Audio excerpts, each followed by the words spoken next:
préscience une vision de pouvoir arracher les royaumes, de pouvoir arracher, détruire, abattre des nations. Tu as l'autorité, tu as l'onction, tu as la présence de Jésus en toi, tu as la puissance du Saint-Esprit. Mais qu'est-ce que tu fais avec ce que Dieu t'a donné? Qu'est-ce que tu fais avec ce que Dieu a mis en toi? Qu'est-ce que tu fais avec ce que Dieu a mis dans tes mains? Il y a une vision de Dieu qui dort en toi. Il y a quelque chose de Dieu qui dort en toi.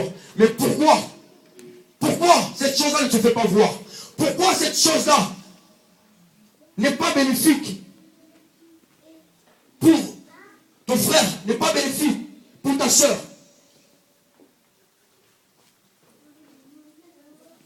Pourquoi la chose ne se fait pas voir? Et cet après-midi, je crois que Dieu veut t'utiliser. Dieu veut te rendre capable. Dieu veut te rendre capable. Frère, ma soeur, même si tu es minimisé, mais Dieu veut te rendre capable. Frère, quand le temps de Dieu arrive, quand Dieu porte ses regards sur toi, personne ne peut t'arrêter. Personne ne peut t'arrêter. Lorsque la grâce de Dieu est sur toi, frère, personne ne peut t'arrêter. Personne ne peut arrêter l'action de Dieu dans la vie d'une personne. Personne ne peut arrêter le Saint-Esprit, l'onction de Dieu dans la vie d'une personne. Personne. Et je crois que cet après-midi, Dieu veut toucher un jeune. Je crois que cet après-midi, Dieu veut toucher une personne. Mais est-ce que tu es prêt? Est-ce que tu es à la place où Dieu te voit? Est-ce que Dieu peut compter sur toi? Est-ce que Dieu peut t'utiliser? Est-ce que tu peux dire à Dieu que je veux que tu puisses m'utiliser? Est-ce que Dieu peut compter sur toi pour t'utiliser, pour sauver les âmes, pour gagner les âmes, pour apporter des âmes qui sont cloîtrées dans le royaume des ténèbres et les ramener à la lumière? Est-ce que Dieu peut compter sur toi? Est-ce que Dieu peut compter sur toi? Est-ce que Dieu peut compter sur toi? Je vois les jeunes âges, les jeunes gens de tout âge, aujourd'hui prêcher la parole de Dieu, avec une puissance, avec une onction. Frère, ils ne sont pas les prophètes, ils ne sont pas les pasteurs. Frère, l'onction que Dieu relâche en ce temps de la fin. Mais tu n'as pas besoin d'avoir une dénomination. Amen. Tu n'as pas besoin d'être reconnu. Frère, ce sont les personnes qui vont sortir dans les coulisses. Yes. Ce sont les hommes et les femmes que Dieu ne connaît pas, que les hommes ne connaissent pas. Ce sont les hommes et les femmes que Dieu est en train de remplir d'une onction. Ce sont les hommes et les femmes comme des Nadine. Ce sont les hommes et les femmes comme des Nino. Les hommes et les femmes comme des Loli. Amen. Amen. Amen. Amen. Amen. En coulisses, que Dieu est en train de préparer. Dieu est en train d'équiper. Ce sont les belles jeunes que Dieu est en train de préparer pour le temps de la fin. Yes. C'est le temps de la moisson, frère. C'est le temps de la moisson, ma frère. Les hommes sont en train de mourir. Et Dieu est pressé de faire rentrer ses enfants dans la bergerie. Dieu est pressé de faire rentrer ses brebis dans son enclos. Alléluia. Alléluia. Dieu cherche un jeune. Mais est-ce que tu peux te trouver? Est-ce qu'il peut te trouver? Comme Dieu avait posé la question au temps d'Ésaïe chapitre 6. Il a dit, qui enverrai-je? Qui enverrai-je? Qui se soucie de ce peuple? Qui se soucie de ces âmes qui meurent? Qui se soucie de ces personnes qui sont en train de périr? Qui se soucie de ces âmes? Qui enverrai-je? Frère, la question était posée au temps d'Ésaïe. Ésaïe a su répondre en son temps. Seigneur, me voici et envoie-moi. Est-ce que tu es prêt? Est-ce que tu peux répondre? Est-ce que tu peux prendre la décision de parler à Dieu? Est-ce que tu peux prendre l'initiative de dire à Dieu, Seigneur, me voici, envoie-moi? C'est un appel, mais ça doit le décider. Dieu pose la question, qui enverrai-je?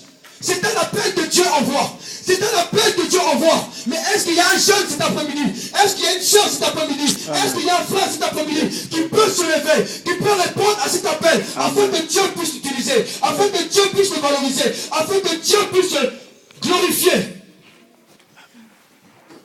Alléluia. Amen. Alléluia. Amen. Alléluia. Amen. Dieu va t'utiliser. Il y a une armée qui se lève. Hier, je parlais avec la soeur Nadine. On a longuement parlé. Et le travail que nous sommes en train de faire avec cette soeur, on voit les fruits aujourd'hui. On voit les fruits aujourd'hui. Et nous croyons, je crois, que l'armée que Dieu est en train de faire, est en train de bâtir en ce temps de la fin. Frère, ma prière est que tu sois. Ma prière est que tu y sois. Ma prière est que tu y sois. Ne rate pas. Ne rate pas. Frère, tu perds ton temps. Ma soeur, tu perds ton temps. Si tu es en dehors de l'action de l'esprit. Si tu es en dehors du mouvement du Saint-Esprit qui est en train de s'opérer au travers de la jeunesse. Tu perds ton temps. Tu perds ton temps. Paul dit racheter le temps quand les choses sont mauvais. Rachète le temps. Rachète le temps. Car les jours sont mauvais. Rachète le temps. Consacre ton temps à Dieu. Donne ta jeunesse à Dieu. Donne ton temps à Dieu. Laisse Dieu t'utiliser. Laisse Dieu te valoriser. Laisse Dieu mettre son empreinte sur toi. Laisse Dieu mettre sa lumière sur toi. Afin que tu puisses attirer. Afin que tu puisses rayonner. Afin que tu puisses voir et vivre. Être porteur d'un évangile puissant. Être porteur du flambeau du réveil de Dieu en ce temps de la fin. Dieu veut libérer une onction puissante. Dieu veut libérer une onction prophétique. Dieu veut libérer une onction évangélique. Afin que les jeunes gens se lèvent. Afin que les jeunes gens se lèvent. Et sont prêts, ne serait-ce qu'à délaisser même leur foyer. À aller, même en Afrique, pour aller commencer une œuvre. Amen. C'est de telles personnes que nous avons besoin. Des hommes et des femmes qui sont actifs dans le corps du Christ. Pas simplement à l'église, mais dans le corps du Christ. Si on nous dit, allons-y à Malawi, on va y aller parce qu'on sait qu'il y a des âmes à gagner là-bas.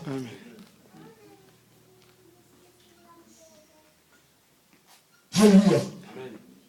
Soyons actifs. Soyons actifs. Ma soeur, mon frère, sois actif. Ne perds pas ton temps. Laisse que Dieu t'utilise.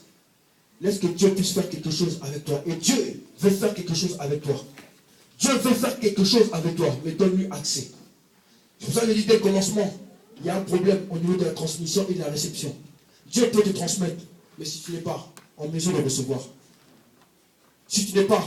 Mais avec Dieu, tu ne seras jamais perdant.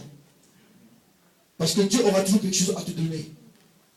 Dieu aura toujours quelque chose à te donner. Ce soir, dispose-toi. Il a dit, dans la parole de Dieu, il y a des vases